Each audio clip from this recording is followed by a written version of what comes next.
আজ ছিল দেশের প্রধানমন্ত্রী নরেন্দ্র মোদীর ১৩০তম মন কি বাত কর্মসূচি। মন কি বাত কর্মসূচির মধ্য দিয়ে দেশের সামগ্রিক উন্নয়ন সহ ভবিষ্যৎ পরিকল্পনা ও তার বাস্তবায়নে নিজের ভাবনাকে দেশের মানুষের সামনে তুলে ধরার চেষ্টা করেন প্রধানমন্ত্রী। আজ ছিল এর ১৩০তম পর্ব। ১৯ চরিলা মণ্ডলের ৪০ নম্বর বুথে প্রধানমন্ত্রী নরেন্দ্র মোদীর ১৩০তম মন কি বাত অনুষ্ঠানে শ্রোতার আসনে ছিলেন রাজ্যের মুখ্যমন্ত্রী ডক্টর মানিক সাহা। দলের মণ্ডল স্তরের সমস্ত কর্মী সহ অন্যান্যদের সঙ্গে একসাথে বসে মন কি বাতের মার্গদর্শন শোনেন। বিশ্রামগঞ্জের শচীন দেববর্মন কলাক্ষেত্রে আয়োজন করা হয়েছিল এই কর্মসূচি। সেখানে আয়োজিত আলোচনা সভায় প্রধান বক্তা ছিলেন মুখ্যমন্ত্রী ডক্টর মানিক সাহা। সভায় আলোচনা করতে গিয়ে মুখ্যমন্ত্রী বলেন,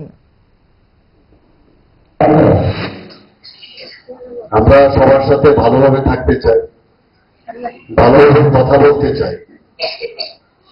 যারা কোনো সময় আন্ডারগ্রাউন্ডে ছিল তাদেরকে আমরা সার্ফেসে নিয়ে আসার ব্যবস্থা করেছি, কিন্তু সেই সার্ফেসে আসার পর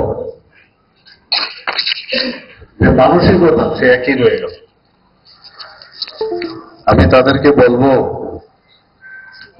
যে বেশি চালাকি যেন না করে। আমরা এখনো কিন্তু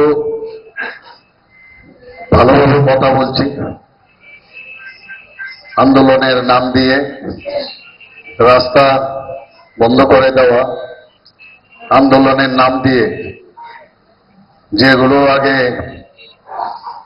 আন্ডারগ্রাউন্ডে থেকে যে কথাগুলো বলছিল, এখন সার্ফেসে এসে তার একটা বিভিন্ন রূপে বিভিন্ন ফর্মে যেহেতু সুযোগ চলে এসছে সেভাবে কথা বলার চেষ্টা করছে। ঠিকভাবে সরকার যদি ধরে,